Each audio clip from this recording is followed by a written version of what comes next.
Hello बच्चों, आज हम करेंगे class 10th chemistry chapter 1 chemical reactions and equation. तो बच्चों ये बहुत इजी चैप्टर है और बहुत सारे एग्जाम्पल्स देने वाली हूँ मैं। तो एक एक करके एग्जाम्पल्स देखते हैं। आपके आसपास रोज़ लाइफ में आप बहुत सारे चेंजेस ऑब्ज़र्व करते हो। अब कौन कौन से चेंजेस ऑब्ज़र्व करते हो? जैसे मम्मा ने रात को दूध रखा और उसमें दही जमाने के लिए खट्टा लगाया और आपको सुबह दही मिलती है। मम्मा ने कच्ची दाल कुकर के अंदर डाल के पानी डाल के और गैस पे रखी, आपको पकी हुई दाल मिलती है। और बारिशों के दिनों में आपको आयरन के ऊपर रस्ट जंक लगी हुई मिलती है। और भी बहुत सारे चेंजेस ऐसे हैं जो परमानेंट हैं। ऐसे चेंजेस जो परमानेंट हैं, जैसे जंक लगे हुए आयरन को आप वापस आयरन में नहीं ले सकते। इरिवर्सिबल चेंजेस होते हैं, वापस आपको नहीं मिल सकता।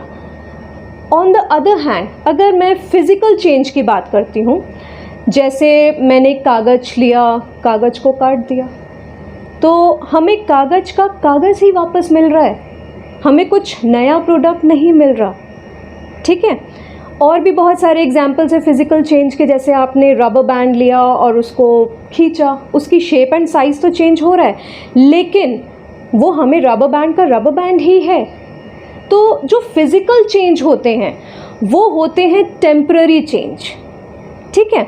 और यहाँ हम पढ़ेंगे केमिकल रिएक्शन। जो हम केमिकल चेंजेस देख रहे हैं उन्हीं को हम केमिकल रिएक्शंस भी बोल सकते हैं। और वो चेंजेस जो हैं वो इरिवर्सिबल होते हैं, दैट मीन्स यू कैन से वो परमानेंट होते हैं।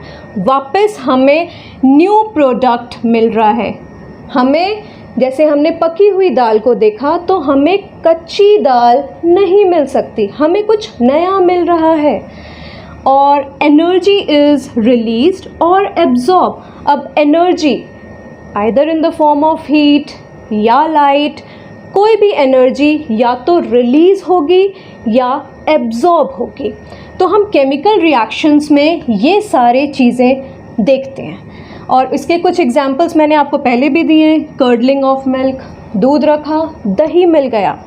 रस्टिंग ऑफ आयरन, जैसे मैंने आपको बताया है, आयरन बारिशों के दिनों में एयर और मॉइस्चर की प्रेजेंस में उस पर रस्ट आ जाती है, ब्राउन फ्लेकी सब्सटेंस फॉर्म हो जाता है। और एग्ज़ाम्पल है कुकिंग ऑफ फूड, जैसे मैं बार बार दाल का एग्ज़ाम्पल दे रही हूँ कि आप कच्ची दाल लोगे और वो पकी हुई दाल में मिलती है आपको।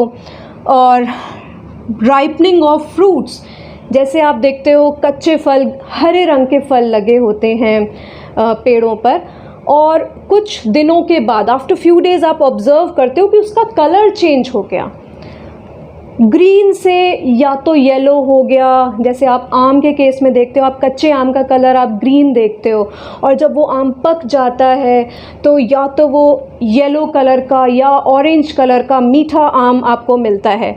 तो आप देखोगे कि ये सारे चेंजेस कैसे चेंजेस हैं? परमानेंट चेंज है।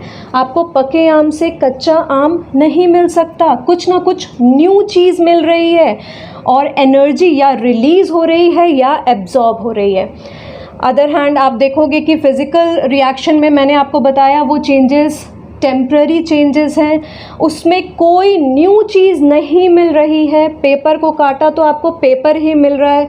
मेल्टिंग ऑफ आइस है तो आपको पानी का पानी ही मिला, बर्फ़ भी पानी और मेल्ट हो रही है तो वो भी पानी है। और एनर्जी ना ही उसमें रिलीज़ हो रही है ना ही एब्जॉर्ब हो रही है। तो वो सारे चेंजेस आप छोटी क्लासेस में पढ़ चुके हो, बट एक बारी फिर भी मैं आपको उसका शॉर्ट रिकैप दे रही हूँ। तो ये सारे थे आपके केमिकल रिएक्शंस। अब आप कहोगे मैम कैसे पता लगेगा? इन चेंजेस को देख के तो हम डिसाइड नहीं कर सकते कि सारे केमिकल रिएक्शंस हैं। हमें कुछ ऑब्जर्वेशन भी तो होनी चाहिए ना, कुछ ऑब्जर्व करेंगे तभी तो हम डिसाइड कर पाएंगे कि वो चेंजेस केमिकल रिएक्शंस हैं या नहीं। तो क्या क्या ऑब्जर्व कर सकते हैं हम? गैस इज़ रिलीज्ड, हो सकता है, नहीं भी हो सकता, इट मे बी और इट मे नॉट बी, कि गैस इज़ रिलीज, कोई ना कोई गैस उस रिएक्शन के बाद निकल रही है। ये हो भी सकता है, नहीं भी हो सकता। Second observation, change in smell. जैसे दाल का ही मैं बार बार एग्जांपल दे रही हूँ, एक और एग्जांपल देती हूँ आपको। जैसे मम्मा मैगी बनाती है तो आपके कच्चे नूडल्स को मम्मा लेके आती है, बनाई, केमिकल रिएक्शन हुआ, आपको बनी हुई मैगी मिली, खुशबूदार मैगी जो मुंह में पानी आ जाता है, ऐसी मैगी।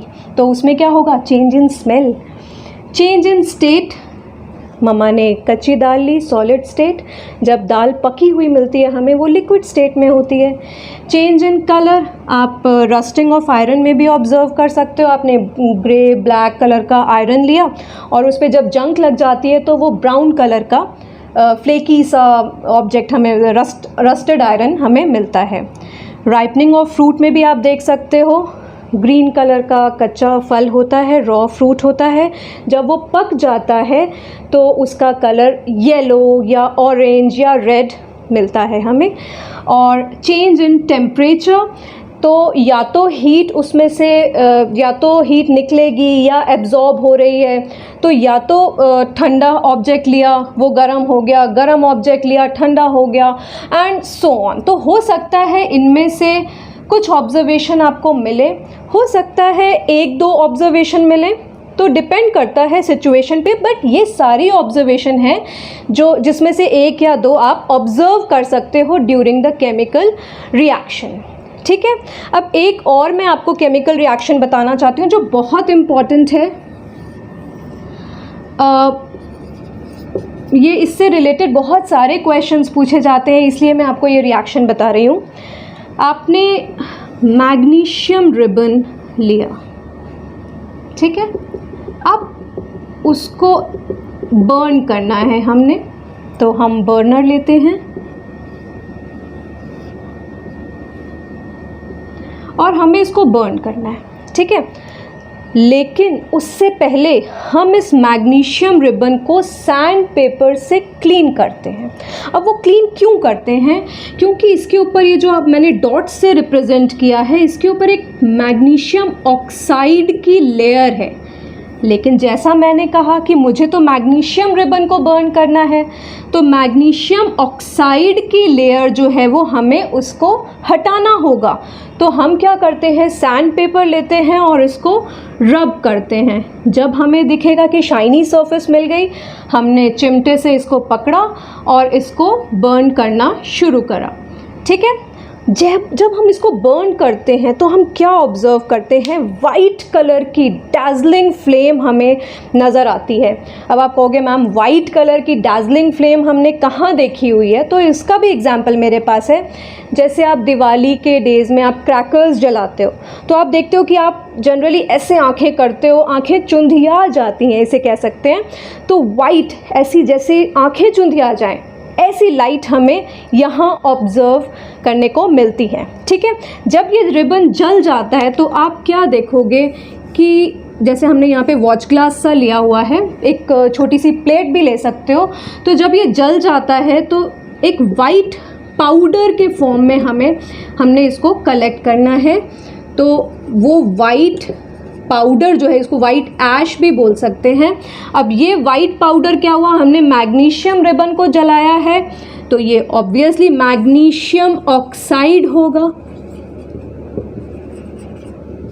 ठीक है। और ये मैग्नीशियम ऑक्साइड में आपको बता दूं ये मेटल है, और मेटल का ऑक्साइड ऑलवेज बेसिक होता है, बेसिक इन नेचर, ठीक है।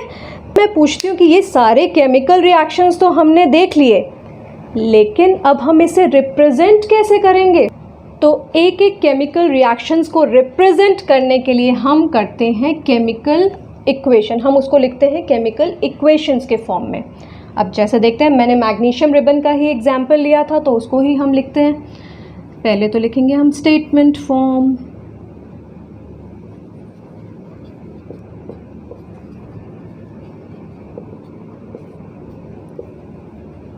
magnesium ribbon is burned in the air. Oh my god, ये तो लिखना ही पड़ रहा है बहुत सारा। in the air to produce magnesium oxide.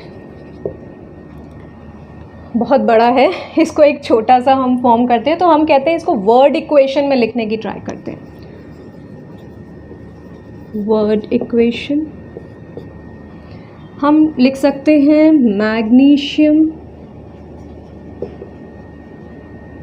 Plus, burn in the air है तो एयर में हमेशा ऑक्सीजन के प्रेजेंस में ही होता है, magnesium plus oxygen gives you magnesium oxide. ये भी थोड़ा सा बड़ा लग रहा है। अब हम क्या करते हैं, इन सब के सिंबल्स यूज कर लेते हैं, तो वो लिखेंगे हम सिंबॉलिक फॉर्म। ठीक है, अब हम सिंबॉलिक फॉर्म लिखते हैं। तो मैग्नीशियम का सिंबल आप सबको पता है, Mg plus oxygen O2 will give you magnesium oxide. Okay, इसके नीचे आप लिख भी सकते हो, इसके नेम बहुत ज़रूरी है।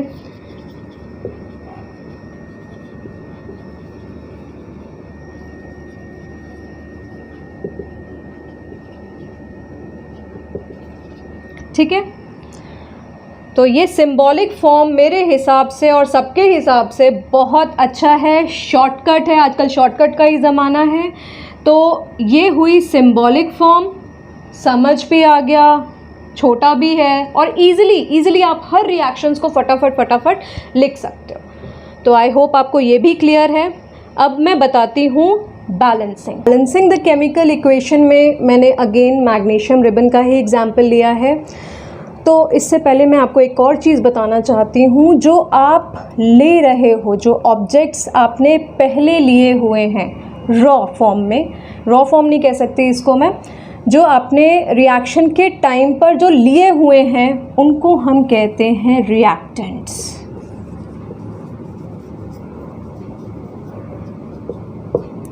ठीक है, जो आप LHS लेफ्ट हैंड साइड पर लिखोगे।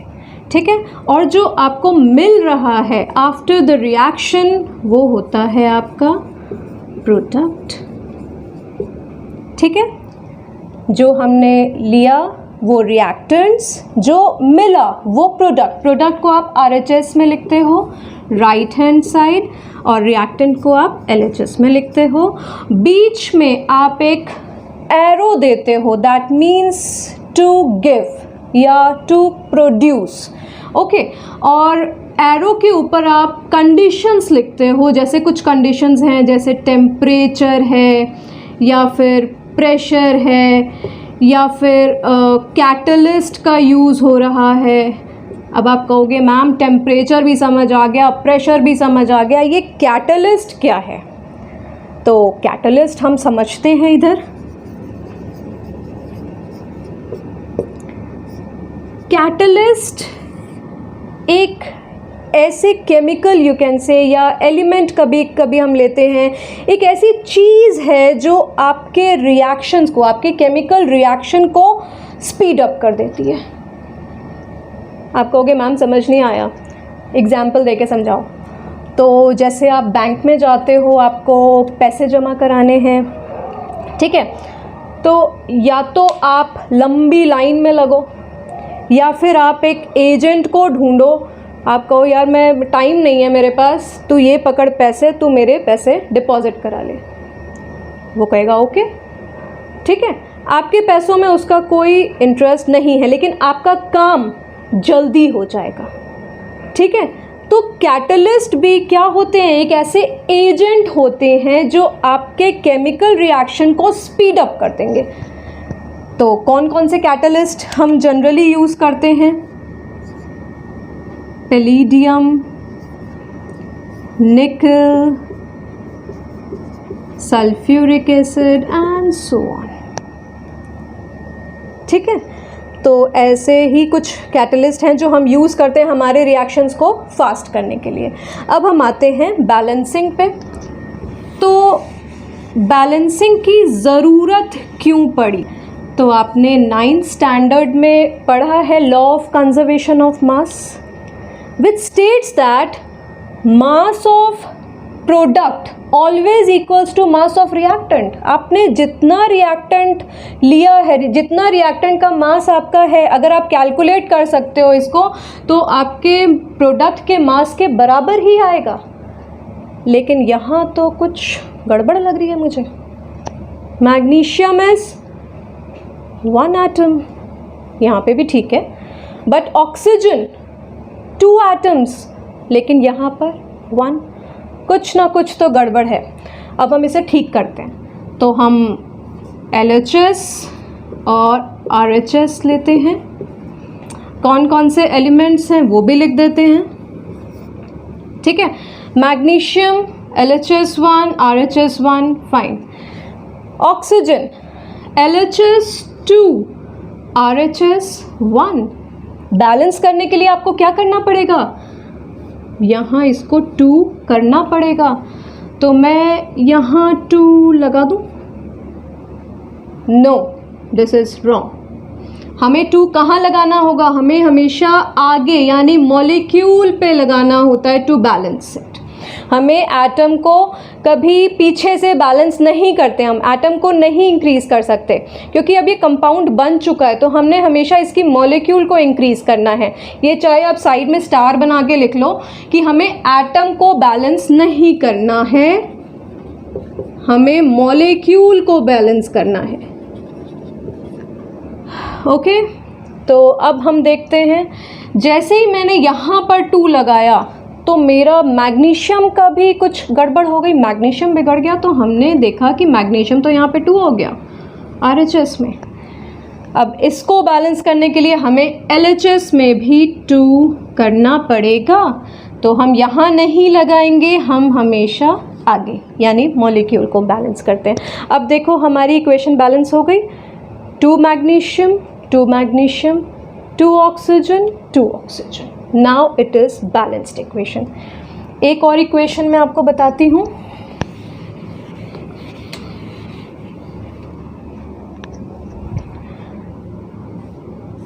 Iron plus water gives you iron oxide plus hydrogen, ठीक है। अब ये हाइड्रोजन गैस के फॉर्म में उड़ रहा है। आयरन लिया हमने, दैट इज़ Fe, आप सबको पता है। आयरन से रिएक्ट करेगा iron oxide and then H2। अब आप यहाँ देख पा रहे हो कि Fe यहाँ 1 है और यहाँ पे इसके 3 एटम्स हैं। तो हम वैसे ही LHS RHS को बैलेंस करते हैं। एलिमेंट्स लिख लेते हैं, Fe है, H है एंड O है। Fe LHS 1 RHS 3, पहली ही गड़बड़ हो गई है ना।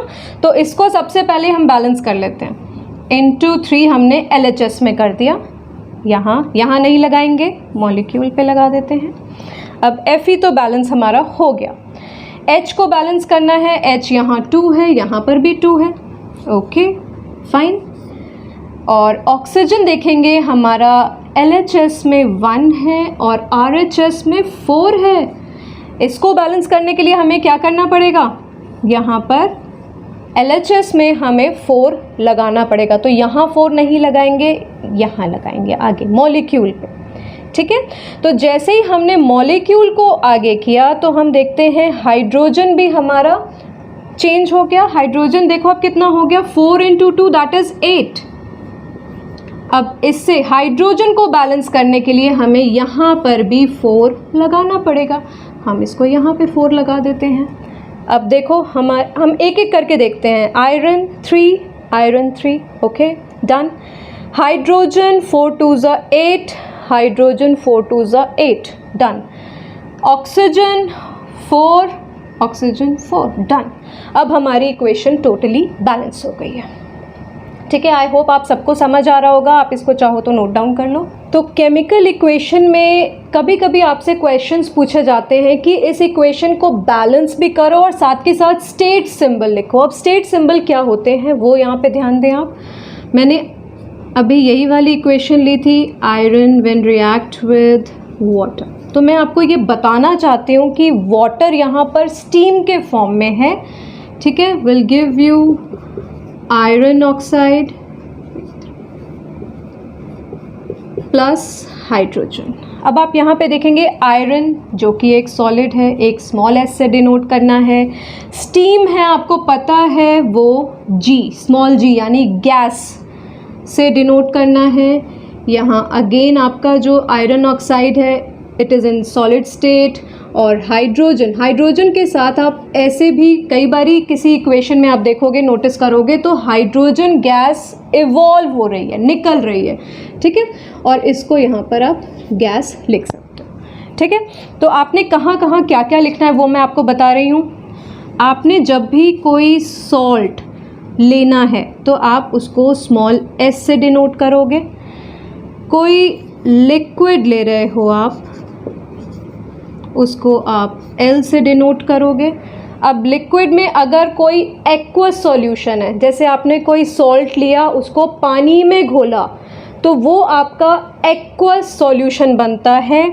तो किसी भी सॉल्ट सॉल्यूशन को हम ए क्यू से डिनोट करते हैं, एक्वस लिखते हैं, ठीक है। कोई मेटल अगर आप ले रहे हो तो वो भी आपका सॉलिड में ही आएगा, ठीक है। कोई गैस रिलीज़ हो रही है तो वो भी आप जी से डिनोट करोगे, जैसे आपने वहाँ पे H2 का किया है। और कहीं कहीं किसी किसी रिएक्शन में आपको प्रेसिपिटेट मिलता है। प्रेसिपिटेट दैट मीन्स एक सॉलिडिफिकेशन हो जाना। कोई आपने लिक्विड लिया, एकदम से वो कुछ केमिकल ऐड करते ही सॉलिडिफाई हो गया, दैट मीन्स वो सॉलिड बन गया, तो उसके लिए भी हम एस लिखते हैं, उसकी भी डिनोशन के लिए हम एस लिखते हैं। प्रेसिपिटेट फॉर्म हुआ, उस कंपाउंड के नीचे आप पीपीटी लिखोगे, शॉर्ट फॉर्म है प्रेसिपिटेट का, लेकिन उसकी स्टेट सिंबल जो वो स्टेट है वो आपका एस है। तो आपने ये बातें ज़रूर ध्यान देनी है कि लिक्विड लिया है तो वो एल है, सॉल्ट सॉल्यूशन एक्वस यानी कि कोई कंपाउंड जैसे कॉपर सल्फेट है, अगर आपने उसका पानी में घोल के उसको एक सॉल्यूशन लिया हुआ है तो उसके साथ आप एक्वस टर्म यूज़ करोगे। और सॉल्ट कोई भी कंपाउंड आप ले रहे हो तो एस से डिनोट करोगे। मेटल का भी मैंने बता दिया, कोई मेटल है जैसे आपने यहाँ पे आयरन लिया हुआ है, वहाँ मैग्नीशियम रिबन का जो भी मैंने आपको बताया था, एक मैग्नीशियम रिबन का भी बता देती हूँ। मैग्नीशियम रिबन है तो वो सॉलिड लिया हुआ है आपने। Oxygen O2 is a gas, और जो आपको मैग्नीशियम ऑक्साइड मिला हुआ है वो भी वाइट पाउडर्ड ऐश है, that is also in solid, ना ही वो एक्वस है, ना ही लिक्विड है, ना ही वो गैस है, ठीक है। तो स्टेट सिंबल आपको लिखना ज़रूरी है बैलेंसिंग के साथ, ठीक है। तो ये चीज़ें आई होप आपको समझ आ चुकी हैं। अब हम बढ़ते हैं अपने टाइप्स ऑफ केमिकल रिएक्शंस की तरफ। तो अब हम देखते हैं टाइप्स ऑफ केमिकल रिएक्शंस। तो number 1 reaction is combination reaction.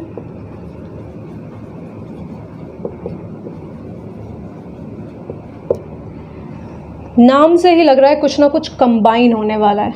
जब हम छोटे होते थे ना तो क्या करते थे, हम कलर्स को कंबाइन कर लेते थे। जैसे कि हमारे पास ग्रीन कलर नहीं था तो हम क्या करते थे, ब्लू और येलो को कंबाइन कर लिया, ग्रीन बन गया, है ना। तो ऐसे ही कॉम्बिनेशन रिएक्शन में क्या है, 2 या 2 से ज़्यादा रिएक्टेंट्स मिल रहे हैं और सिर्फ एक प्रोडक्ट बन रहा है, ठीक है।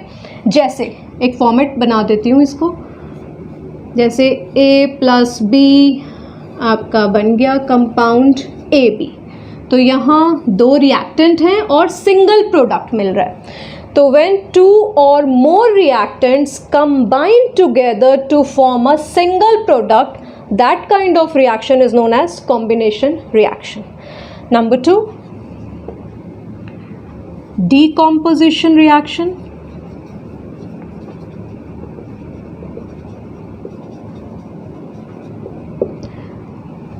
डिकम्पोजिशन, डिकम्पोज आपने टर्म बार बार यूज़ की होगी, बार बार सुनी होगी, मीन्स टूट जाना, ब्रेकिंग ऑफ समथिंग।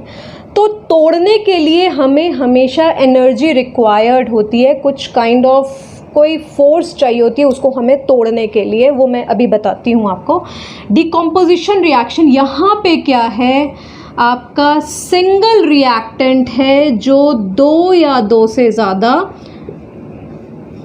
प्रोडक्ट में ब्रेक डाउन होगा, और उस ब्रेक डाउन के लिए कोई ना कोई एनर्जी रिक्वायर्ड होगी। वो जब मैं इसको एक्सप्लेन करूँगी तो वो हम साथ के साथ कर लेते हैं। Number 3, displacement reaction.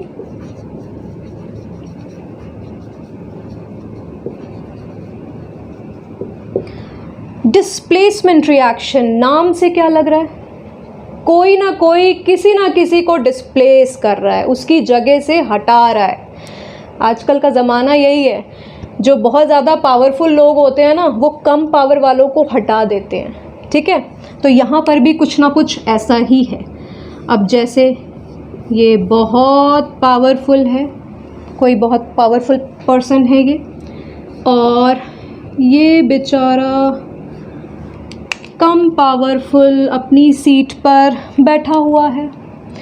जैसे ही ये पावरफुल इंसान आया, इसने कम पावरफुल वाले इंसान को इसकी चेयर से डिस्प्लेस कर दिया, हटा दिया, और खुद आकर इसकी चेयर पे बैठ गया,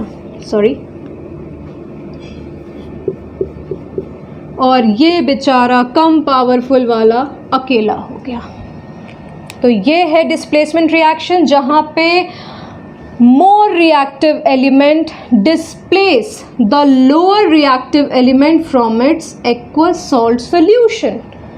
एग्जाम्पल्स में अभी आपको जब डिटेल में बताऊंगी तो वो आप नोट डाउन कर लेना। यहाँ जस्ट एक शॉर्ट आपको समझा रही हूँ कि रिएक्शंस कैसे हो रहे हैं, ठीक है। नेक्स्ट रिएक्शन है आपका डबल डिस्प्लेसमेंट।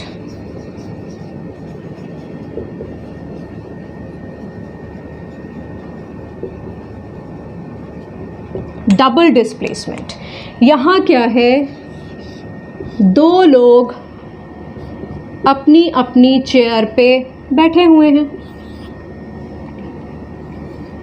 दो लोग अपनी अपनी चेयर पे बैठे हुए हैं। जैसे ही इनके बीच में रिएक्शन होता है तो ये एक दूसरे की चेयर ले लेते हैं। ओह सॉरी,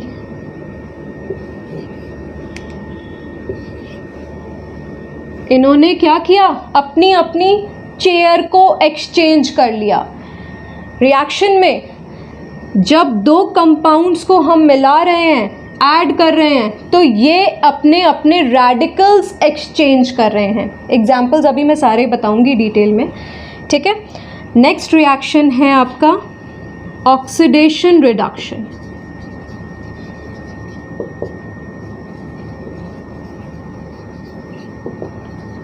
रिएक्शन, इसमें क्या होता है, ऑक्सीडेशन।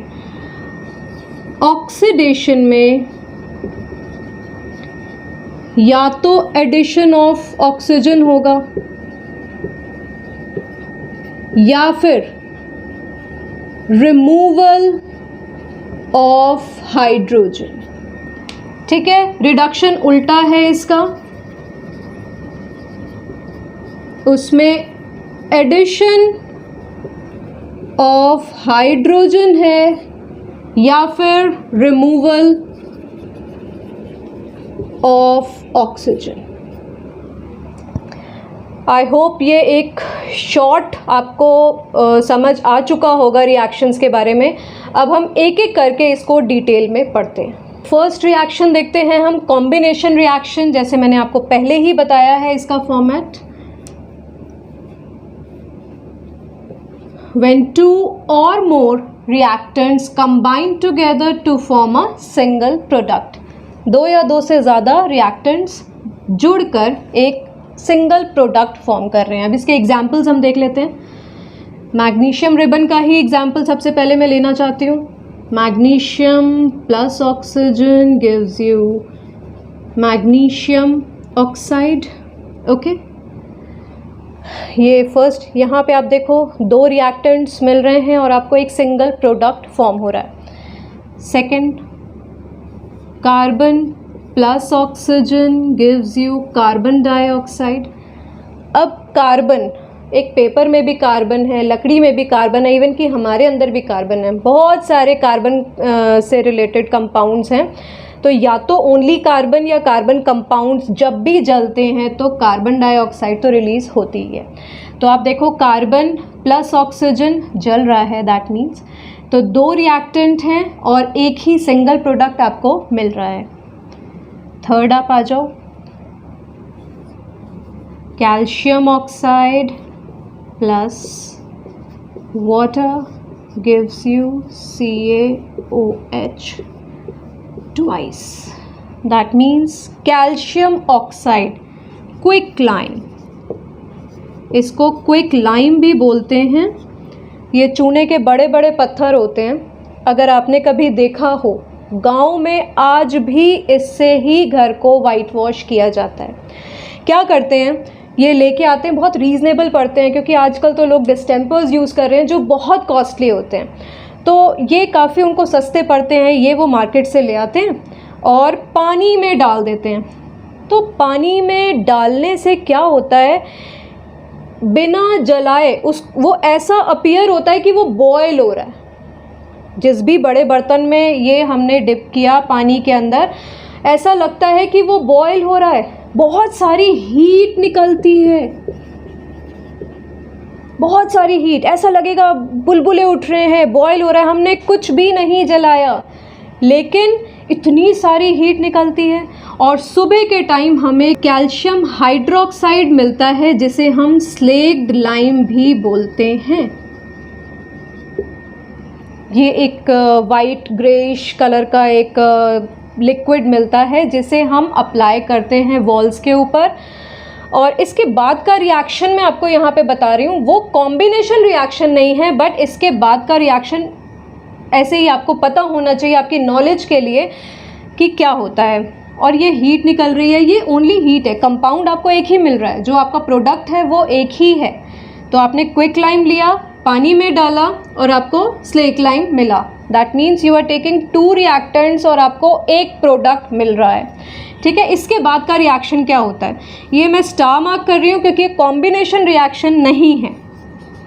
CaOH ट्वाइस को जब मैंने वॉल पे लगाया तो ये एयर के कार्बन डाइऑक्साइड के साथ रिएक्ट करता है और क्या बन जाएगा, CaCO3, कैल्शियम कार्बोनेट और वाटर।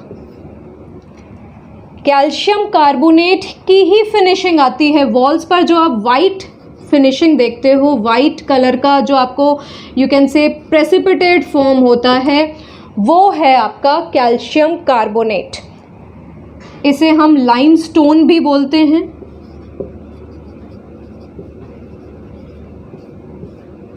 और मार्बल का भी ये सेम ही फॉर्मूला है, कैल्शियम कार्बोनेट। तो ये इसके बाद का रिएक्शन है जो होता है, वो मैंने आपको बताया। अब आपने नोटिस किया कि यहाँ पर हीट रिलीज़ हो रही है, तो अब मैं आपको एक शॉर्ट रिएक्शंस 2-3 बताना चाहती हूँ।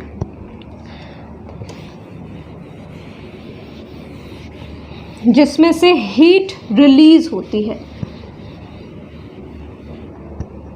तो ऐसे रिएक्शंस जिसमें से हीट रिलीज होती है वो होते हैं exothermic reactions. Exothermic, therm means heat, जहां पर भी आपका थर्म टर्म यूज होता है दैट मीन्स हीट। तो हीट का एग्जिट होना, हीट का निकलना इज एक्सोथर्मिक रिएक्शन। अब आप बोलोगे मैम कहीं कहीं हीट यूज भी तो हो रही है, तो यस, वो रिएक्शंस होते हैं एंडोथर्मिक रिएक्शंस। ओके, तो वो मैं अभी डिकम्पोजिशन रिएक्शन जब बताऊंगी तो वहाँ पर है therm means heat, endo means use होना, वहाँ पे हीट लग रही है, वहाँ पे हीट या कोई भी एनर्जी यूज हो रही है। यहाँ पर भी हीट या कोई भी एनर्जी निकलती है तो वो उसको हम एक्सोथर्मिक रिएक्शन बोलते हैं।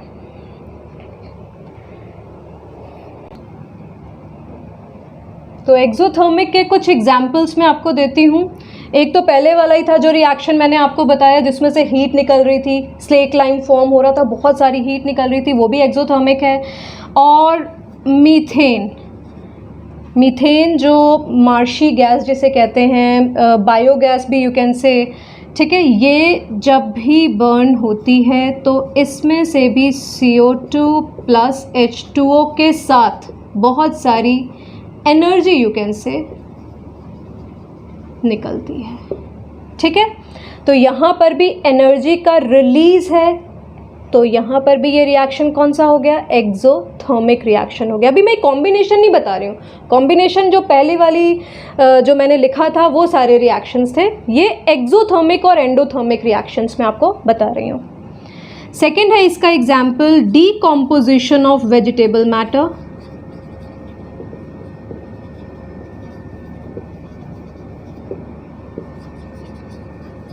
जैसे आपके किचन वेस्ट हैं, वो जब डीकम्पोज होते हैं तो उसमें से भी एनर्जी निकलती है, रिलीज़ हो रही है, तो एक्सोथर्मिक रिएक्शन, वो भी एक्सोथर्मिक रिएक्शन हुआ। एक आपका जो रेस्पिरेशन है, रेस्पिरेशन भी एक्सोथर्मिक रिएक्शन है। अब ये क्यों है एक्सोथर्मिक रिएक्शन, क्योंकि जब आप रेस्पायर करते हो तो आप इनटेक करते हो क्या चीज़ ले रहे हो आप, ऑक्सीजन ले रहे हो। ऑक्सीजन जब लिया हमने तो फूड, हमने जो खाना खाया हुआ है वो ऑक्सीडाइज हुआ। जब खाना ऑक्सीडाइज होता है तो क्या क्या रिलीज़ होता है, कार्बन डाइऑक्साइड, वाटर और एनर्जी जो हम काम करते हैं, हमारे काम करने के लिए, हमें खेलने के लिए, हमें पढ़ने के लिए जो भी एनर्जी चाहिए वो हमें रेस्पिरेशन से मिलती है। तो यहाँ आप देख रहे हो कि एनर्जी का रिलीज़ हो रहा है। तो ये सारे रिएक्शंस एक्सोथर्मिक रिएक्शंस हैं।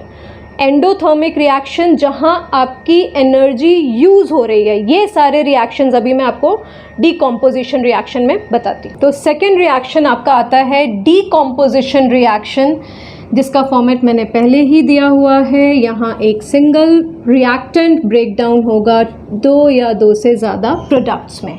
ये कॉम्बिनेशन रिएक्शन का बिल्कुल उल्टा है, वहाँ पे रिएक्टेंट जुड़ रहे थे, सिंगल प्रोडक्ट बन रहा था, यहाँ सिंगल रिएक्टेंट टूट के 2 या 2 से ज़्यादा प्रोडक्ट्स बन रहे हैं। तो डीकॉम्पोजिशन रिएक्शन 3 तरीके के होते हैं, thermal decomposition, photolytic decomposition and electrolytic decomposition, ठीक है।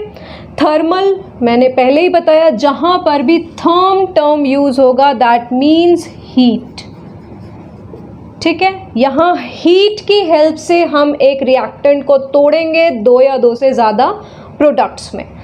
फोटो मीन्स लाइट, आपने बचपन में फोटोसिंथेसिस बहुत पढ़ रखा है, तो फोटो लाइट की प्रेजेंस में जो खाना बना रही है, leaves, light, photo means light. Electrolytic यानी इलेक्ट्रिसिटी यूज हो रही है,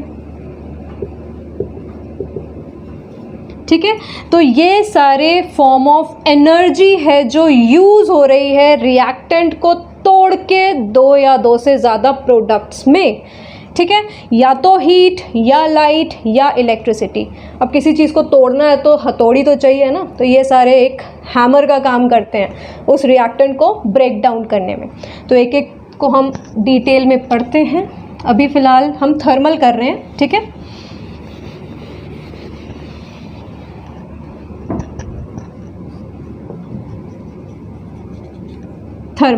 थर्मल डीकॉम्पोजिशन।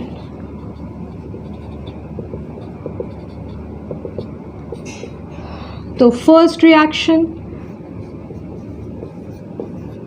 आयरन सल्फेट हमने लिया, इसको हीट किया। हीट को हम ऐसे डेल्टा के फॉर्म में भी रिप्रेजेंट करते हैं। तो क्या रिलीज होगा,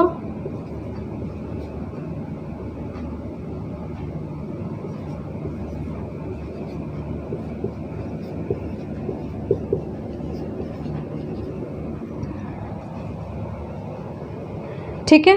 फेरस सल्फेट हमने लिया है एक कंपाउंड, ये ग्रीन कलर का कंपाउंड है, हमने इसे हीट किया, ये आयरन ऑक्साइड जो कि एक वाइट कलर के कंपाउंड में टूटेगा और ये दोनों गैसेस रिलीज होंगी। ये दोनों गैसेस एसिडिक गैसेस हैं। एसिडिक गैसेस क्यों हैं?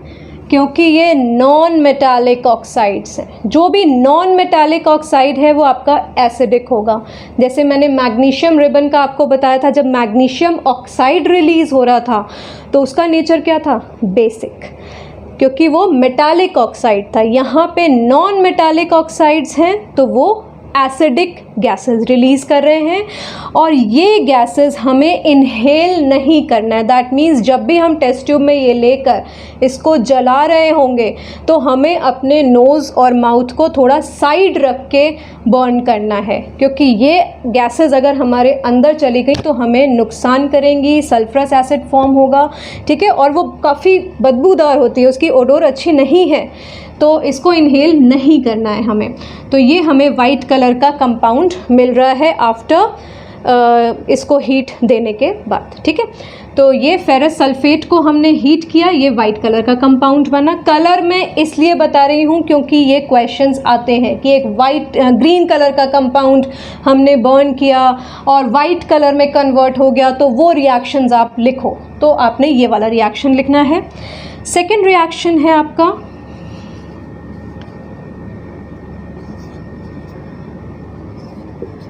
Calcium carbonate. इसको मैंने अगर हीट दिया तो ये क्विकलाइम यानी कैल्शियम ऑक्साइड और कार्बन डाइऑक्साइड में ब्रेक डाउन होगा।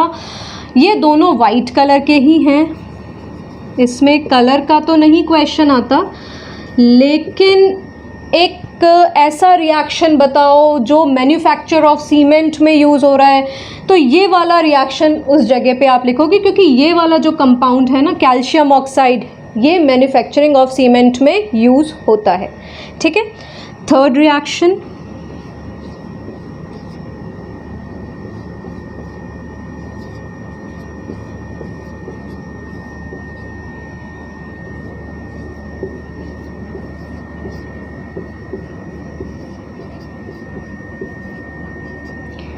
ये रिएक्शन है लेड नाइट्रेट आपने लिया।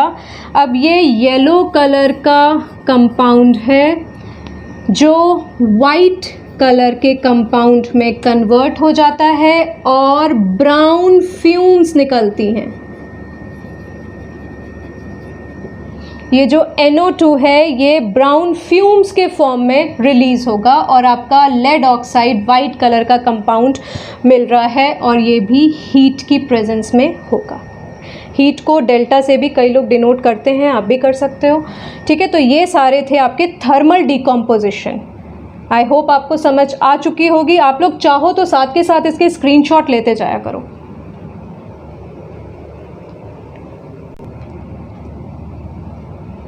अब हम आते हैं फोटोलिटिक डिकम्पोजिशन में।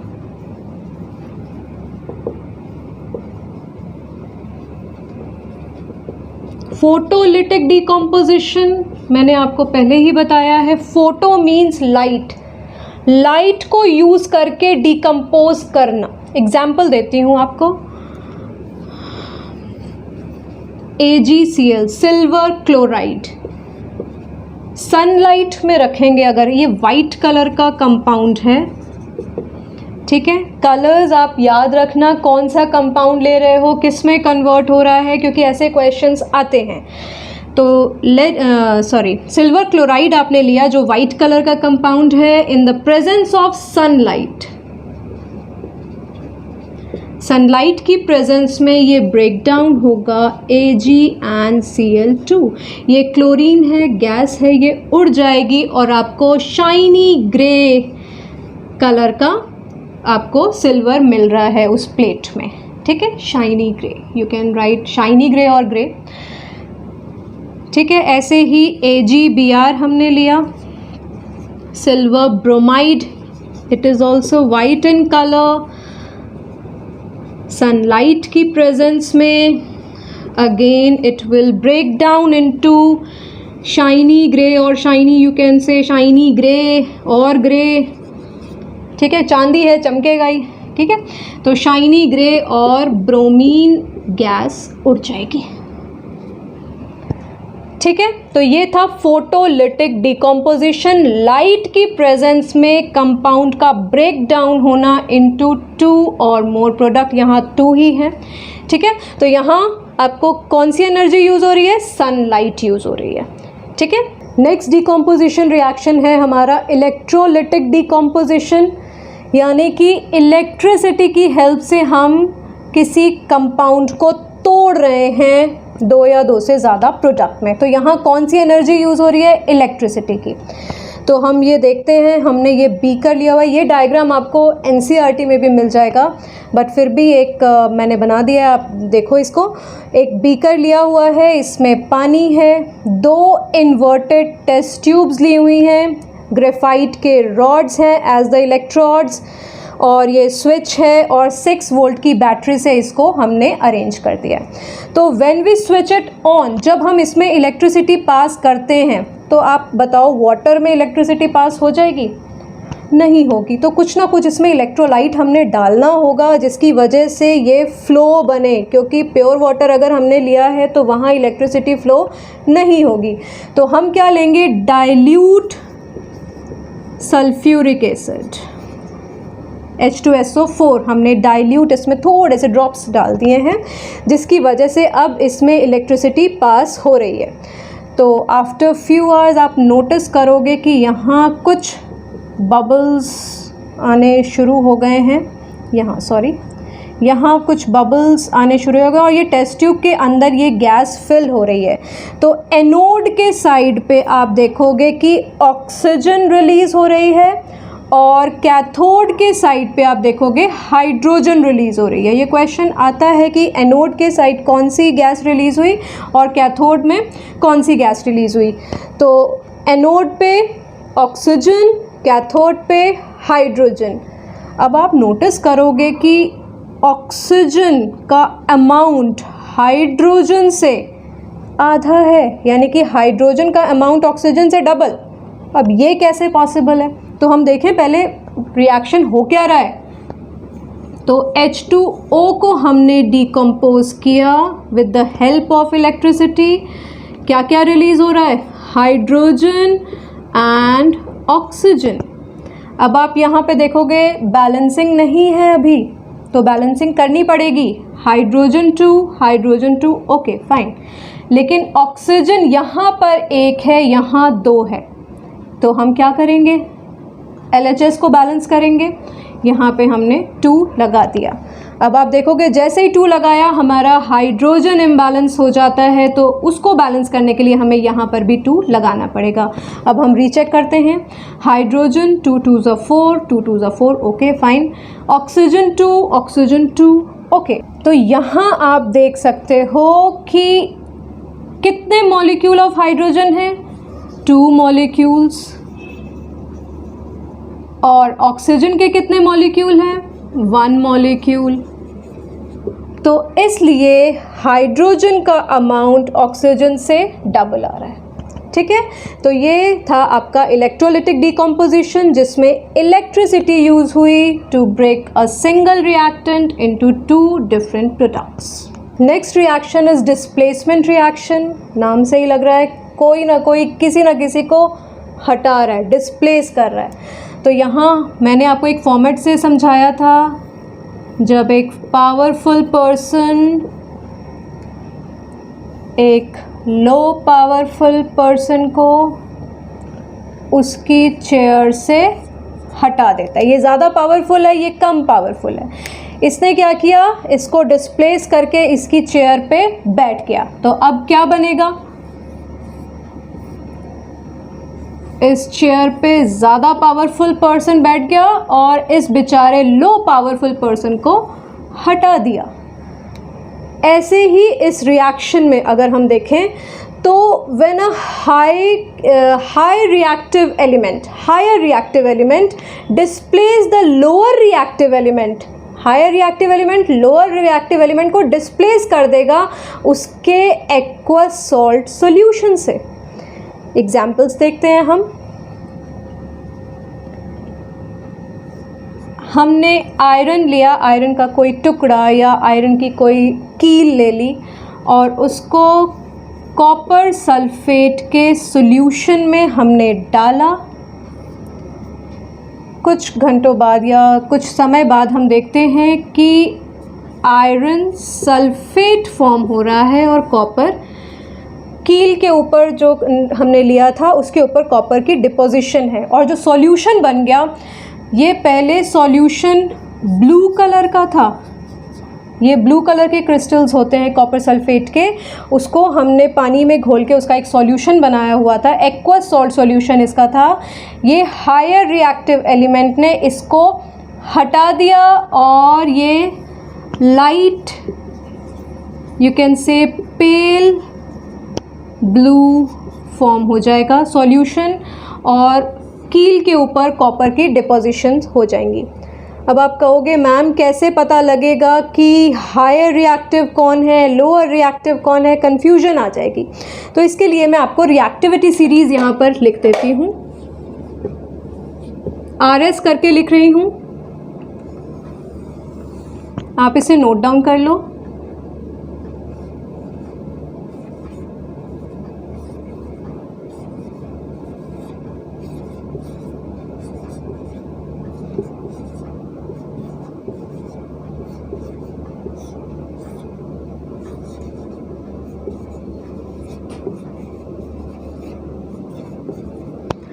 ये सारे मेटल्स आपको पता है, potassium, sodium, calcium, magnesium, aluminium, zinc, iron, lead, hydrogen. अब आप कहोगे मैम मेटल तो है ही नहीं है, तो ये क्या कर रहा है, हायर रिएक्टिव एलिमेंट को लीस्ट रिएक्टिव एलिमेंट से डिफ्रेंशिएट कर रहा है। ये आ गए नीचे लीस्ट रिएक्टिव कौन कौन से हैं, copper, mercury, silver and then gold. अब ये वाले जो ऊपर के हैं ना, ये बहुत रिएक्टिव हैं, ये वायलेंट हैं बिल्कुल, ये बॉम्ब है, बड़े बड़े बॉम्ब, धीरे धीरे आप छोटे छोटे करते जाओ और ये बेचारे यहाँ पे आते आते आते आते फुस हो जाते हैं। ये बहुत ज़्यादा लीस्ट रिएक्टिव हैं ये, ठीक है।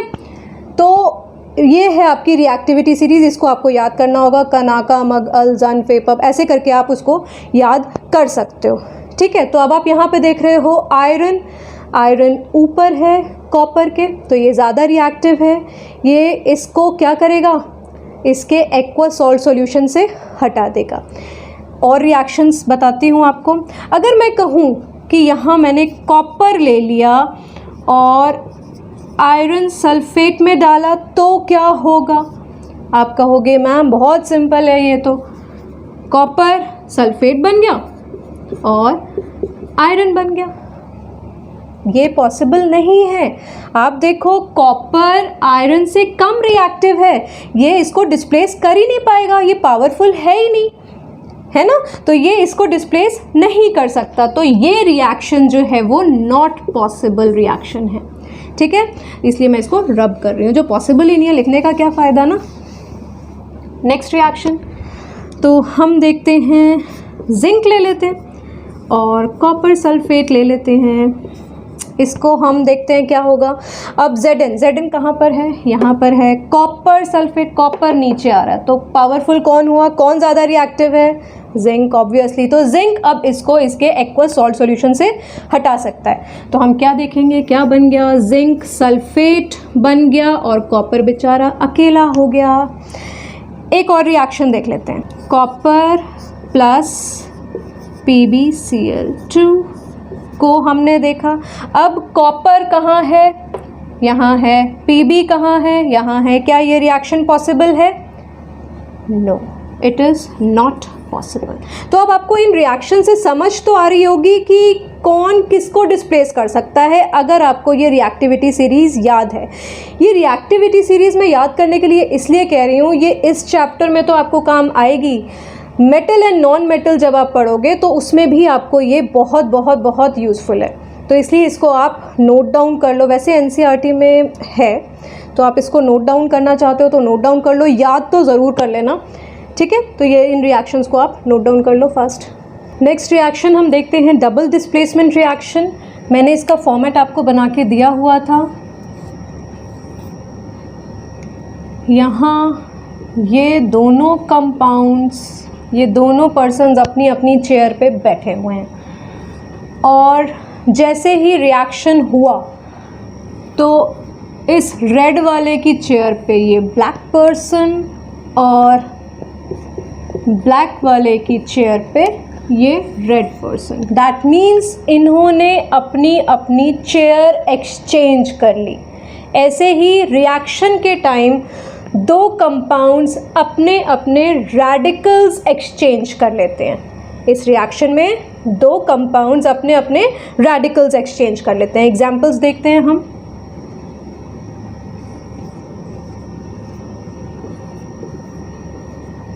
Sodium sulphate plus barium chloride reacts to give, अब ये सोडियम के साथ इसका क्लोरीन, ये सोडियम क्लोराइड बन जाएगा। दैट मीन्स ये क्या बनेगा, NaCl बन गया, और ये वाला इसके साथ, यानी कि क्या बन गया, बेरियम सल्फेट। अब ये बेरियम जैसे ही हमने इसको ऐड किया, आप नोटिस करोगे टेस्ट ट्यूब में एक सॉलिडिफिकेशन हो रही है। मैंने आपको प्रेसिपिटेशन रिएक्शन बताया था। प्रेसिपिटेशन यानी कि कुछ सॉलिडिफाई हो जाना, प्रेसिपिटेट मैंने आपको बताया हुआ है। तो ये एक वाइट प्रेसिपिटेट यानी कि PPT से भी इसको डिनोट करते हैं। प्रेसिपिटेशन रिएक्शन क्या होता है, एग्जाम्पल दे के आपको समझाती हूँ। आपने अंडे का एक जो वाइट वाला पार्ट होता है उसको देखा होगा, जब वो बिल्कुल ट्रांसपेरेंट सा पार्ट होता है, जैसे ही उसको हीट मिलती है वो एकदम से सॉलिडिफाई हो जाता है। तो ऐसा ही कुछ जब हम दो केमिकल्स को ऐड कर रहे हैं टेस्ट ट्यूब में ऐसे डाल के, तो एकदम से वो सॉलिडिफाई हो जाएगा और क्या बन जाएगा, वाइट प्रेसिपिटेट, या किसी भी और कलर का भी बन जाता है।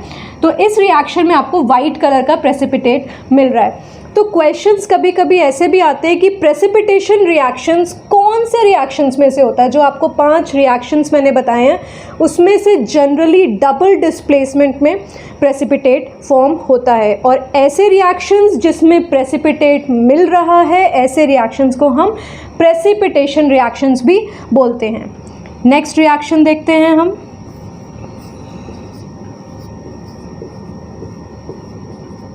एल्युमिनियम सल्फेट लिया हमने एक कंपाउंड, और इसको अगेन BaCl2 यानी बेरियम क्लोराइड से रिएक्ट कराया, तो हमारा एल्युमिनियम क्लोराइड फॉर्म हो रहा है AlCl3 plus again barium sulphate BaSO4। तो ये भी अगेन एक वाइट आपको PPT के फॉर्म में ही मिलेगा।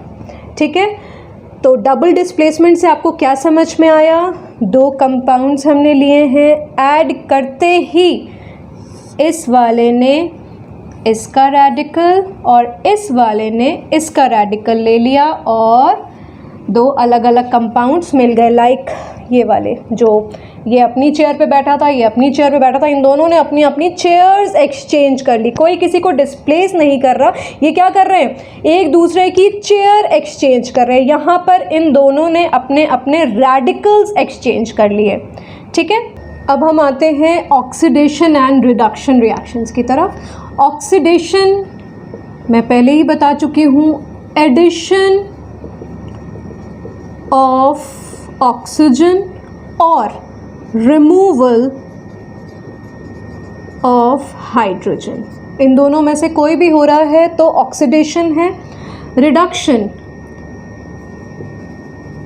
उल्टा है बिल्कुल इसका, एडिशन ऑफ हाइड्रोजन और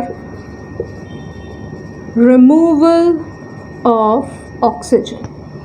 किसी भी चीज़ में अगर ऑक्सीजन का एडिंग जुड़ रहा है अगर ऑक्सीजन, तो वो ऑक्सीडेशन है। एग्जाम्पल से ही बताती हूँ मैं आपको। तो पहले मैं फिर से मैग्नीशियम रिबन की तरफ ही आती हूँ। इसमें भी ऑक्सीजन जुड़ रहा था, आपका मैग्नीशियम ऑक्साइड फॉर्म हुआ। उसके बाद मैं एक लेती हूँ कॉपर।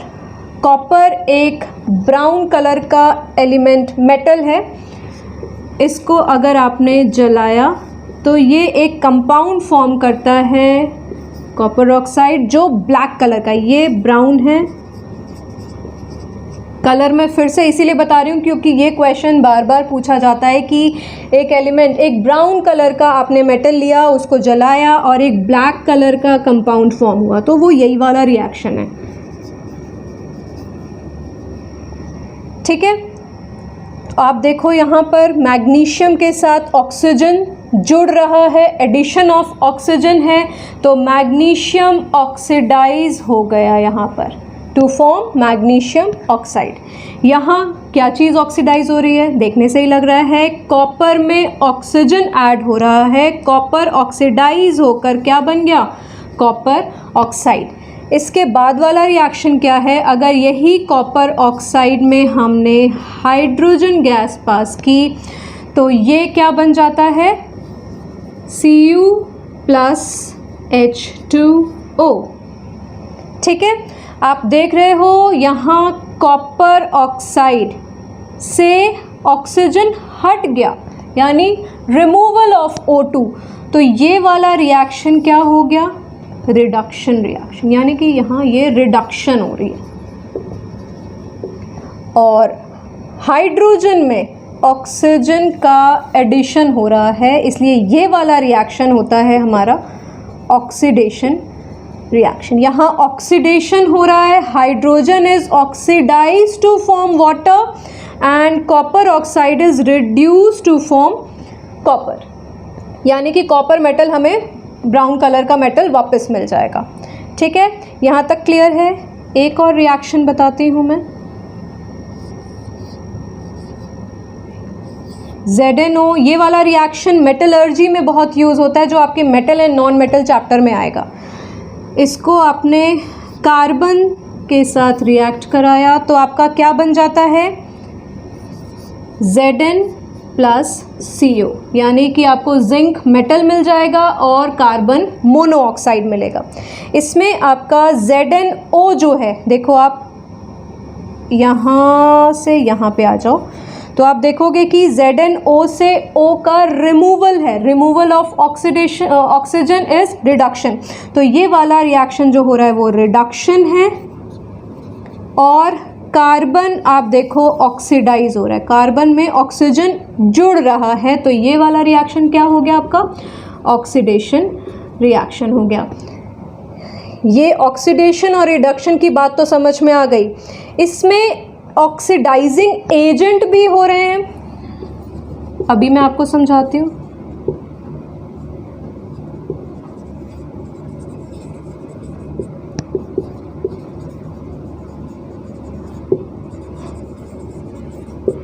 ये क्या होते हैं oxidising agent, reducing agent.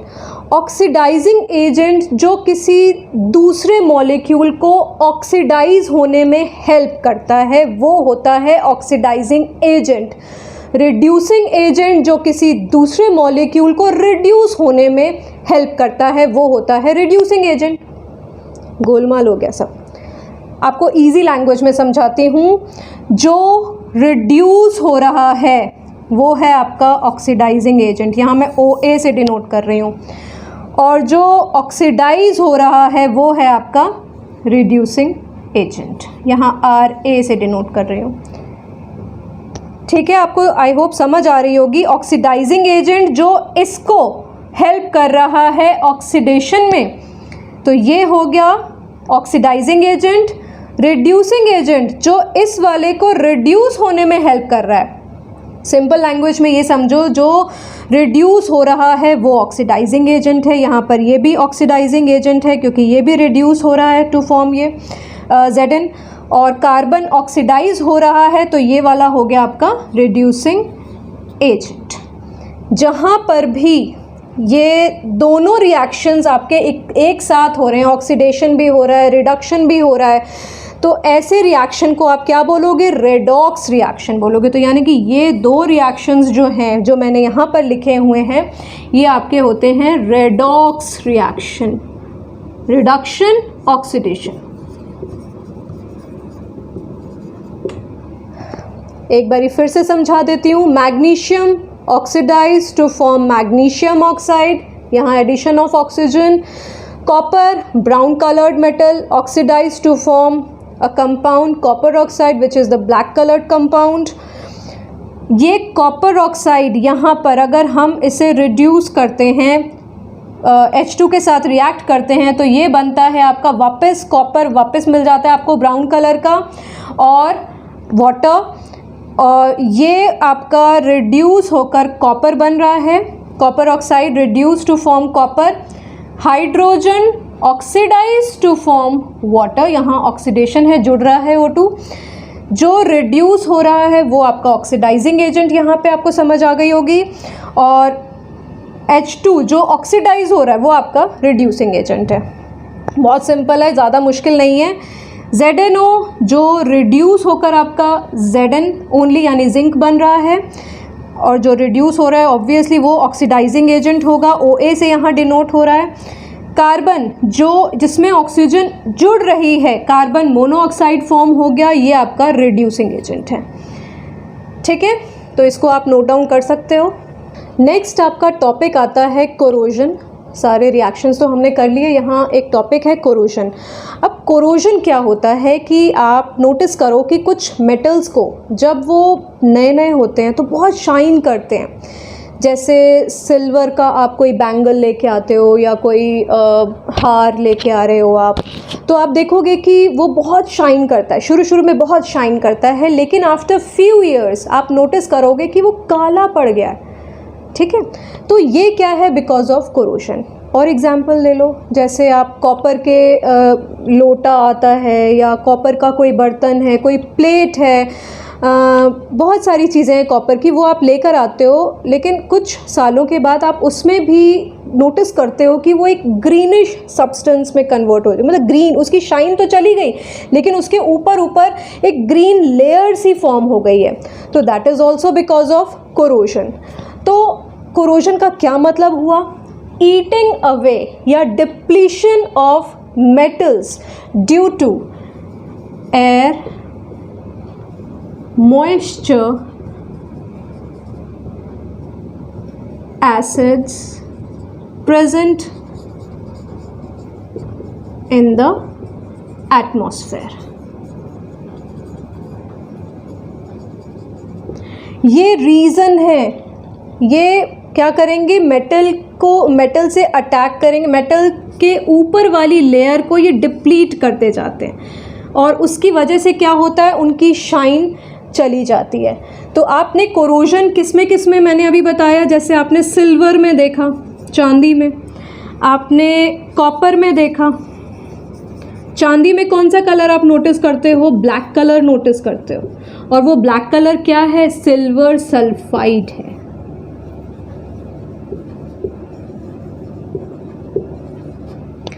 Copper में आप कौन सा कलर नोटिस करते हो? ग्रीन कलर की कोटिंग नोटिस करते हो, ग्रीन कलर का एक फॉर्मेशन आ जाता है, और वो क्या है? कॉपर कार्बोनेट है।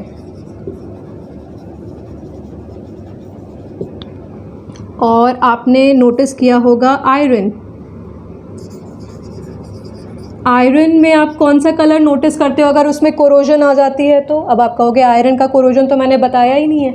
आयरन की कोरोजन आपको पता है, जो जंग लग जाती है आयरन में, जो आयरन में जंग लगती है, आयरन की कोरोजन को हम रस्टिंग भी बोलते हैं। आयरन में जो भी कोरोजन आती है उसको हम रस्टिंग बोलते हैं। ठीक है, तो आयरन में रस्ट फॉर्मेशन हो जाता है, जो किस कलर का होता है? ब्राउन, ब्राउन फ्लेकी सब्सटेंस होता है। ठीक है, और ये क्या है? आयरन ऑक्साइड है।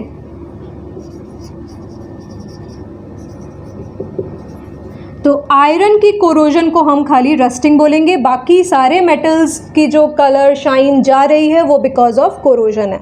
ठीक है, तो इसमें बेटा बहुत सारे पैसे लगते हैं इसको ठीक करने में। आयरन की रस्टिंग तो बहुत ही ज़्यादा नुकसान करती है। अब जैसे कार बॉडीज़ हैं या ब्रिजेस के पार्ट्स हैं या मशीन पार्ट्स, सारे ही आयरन के बनते हैं, और अगर उसमें रस्ट लग जाए तो उसको संभालना बहुत मुश्किल है। तो पहले ही उसके लिए हम कुछ प्रिवेंशंस करते हैं। वो क्या प्रिवेंशन है, हम कैसे प्रिवेंट कर सकते हैं उसको? जैसे हमने ऑयलिंग कर दी मशीन पार्ट्स में, ग्रीसिंग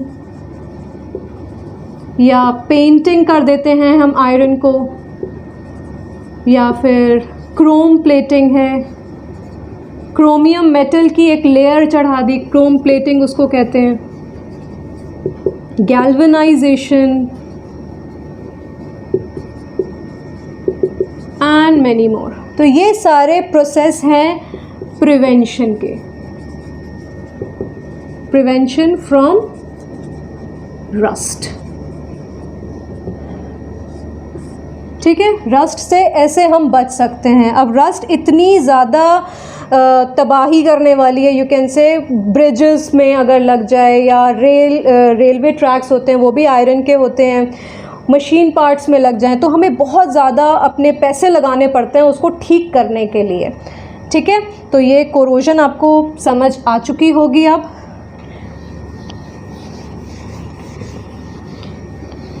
एक लास्ट टॉपिक आपका अब बचता है, दैट इज रैंसिडिटी।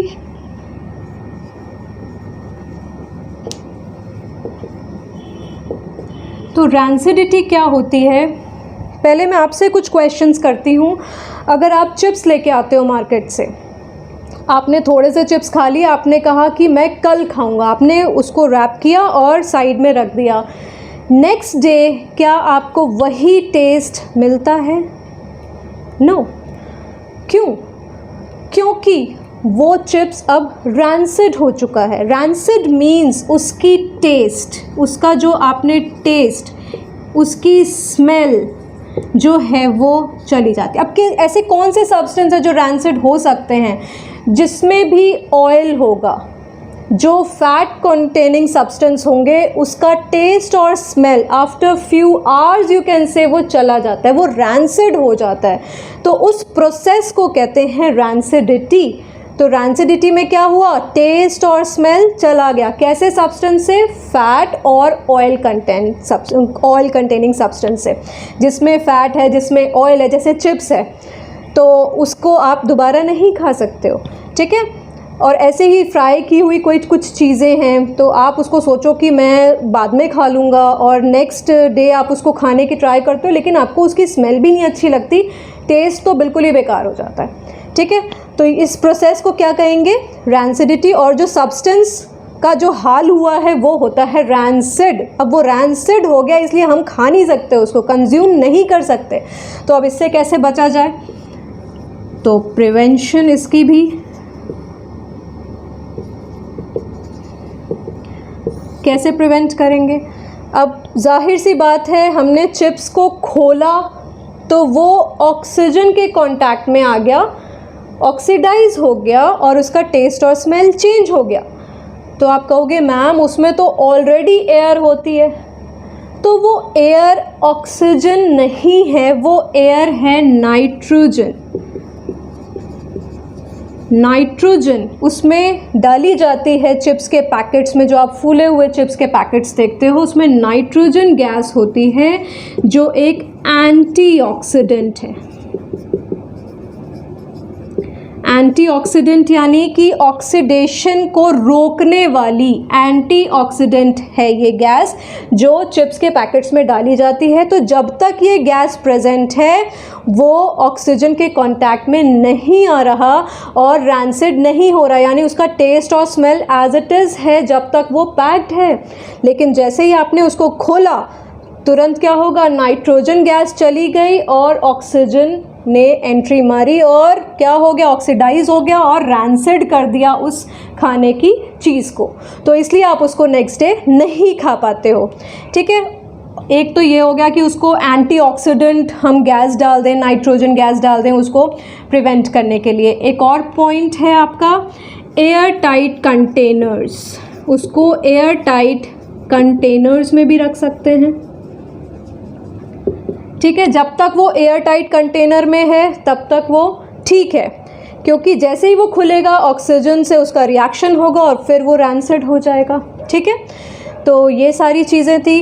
हम कुछ चीज़ों को रेफ्रिजरेट भी कर सकते हैं, लेकिन ये ज़्यादा देर तक नहीं चलता। रेफ्रिजरेट भी कर सकते हैं, ये ज़्यादा देर तक क्यों नहीं चल सकता? क्योंकि रेफ्रिजरेटर में तो बार बार आप फ्रिज खोलोगे, ऑक्सीजन से रिएक्ट तो हो ही रहा है। हाँ, कुछ हद तक वो रुक सकता है, लेकिन ज़्यादा नहीं। ठीक है, तो ये चैप्टर आपका ओवर हो चुका है। आप इसको अच्छे से करो। आई होप आपको बहुत अच्छे तरीके से समझ आ गया होगा। आपको कैसा लगा ये कमेंट करके ज़रूर बताएं। Thank you, bye.